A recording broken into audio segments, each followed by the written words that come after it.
proposed by European Commission President Ursula von der Leyen, is a comprehensive initiative aimed at strengthening Europe's defense capabilities in response to the suspension of U.S. military aid to Ukraine.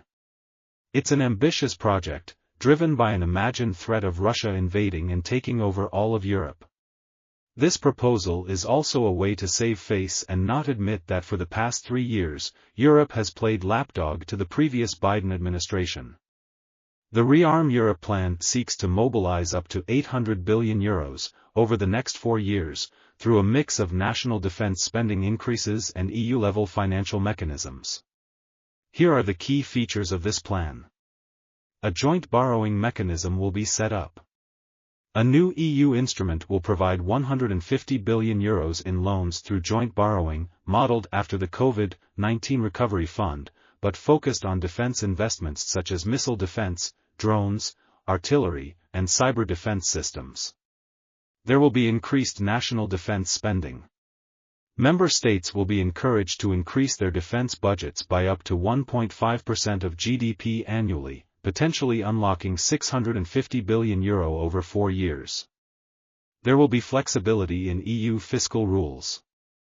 The Stability and Growth Pact's escape clause may be activated, allowing countries to exceed debt and deficit limits for defense spending under exceptional circumstances. The European Investment Bank, the EIB, will play a crucial role. The EIB's mandate will be expanded to support defense financing, alongside leveraging cohesion policy funds and private sector investments. There will be a focus on strategic autonomy.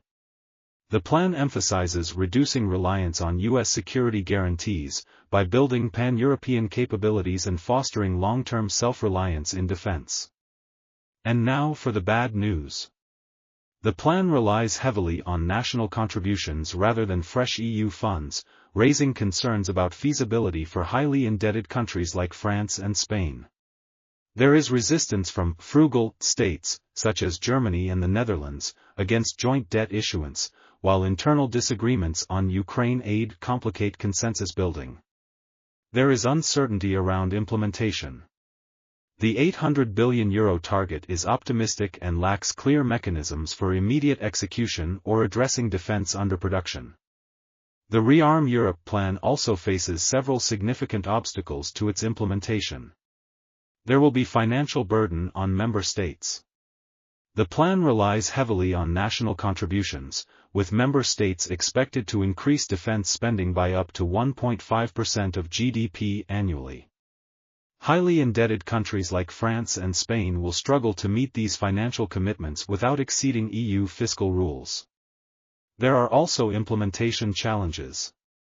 The €800 billion target is considered optimistic by some critics, and there's a lack of clear mechanisms for immediate execution.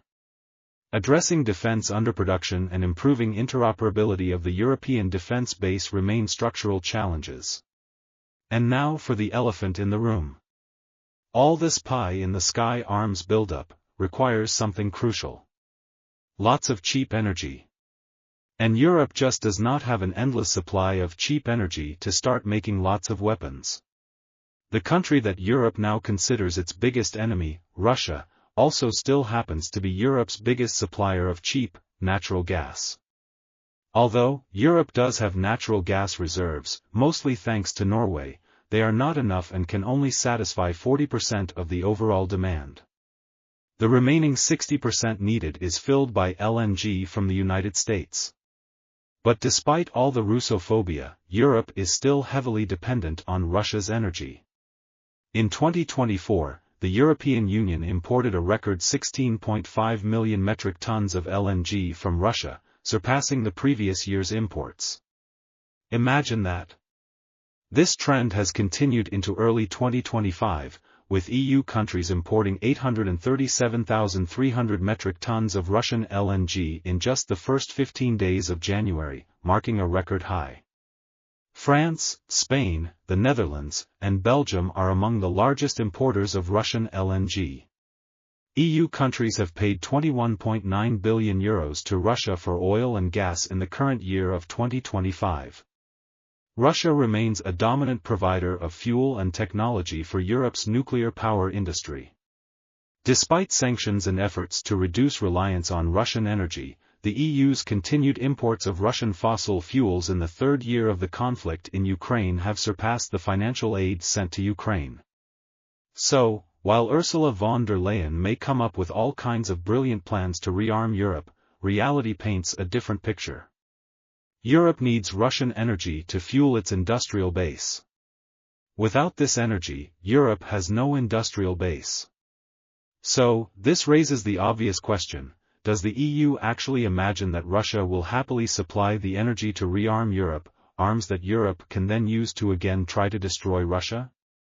These unelected Euro-bean counters live in their own imagination, while neglecting to answer two fundamental questions. Where will the EU bureaucrats find enough energy to build and run a massive military-industrial complex? Do they imagine that Russia will just look away while they rearm? In the modern political arena, so much effort and money is expended on sustaining lies and falsehoods. Perhaps that is the nature of modern politics. The arms race that Europe wants to engage in and win will never happen, because Europe cannot fuel any of its military ambitions. It will only succeed in impoverishing itself further.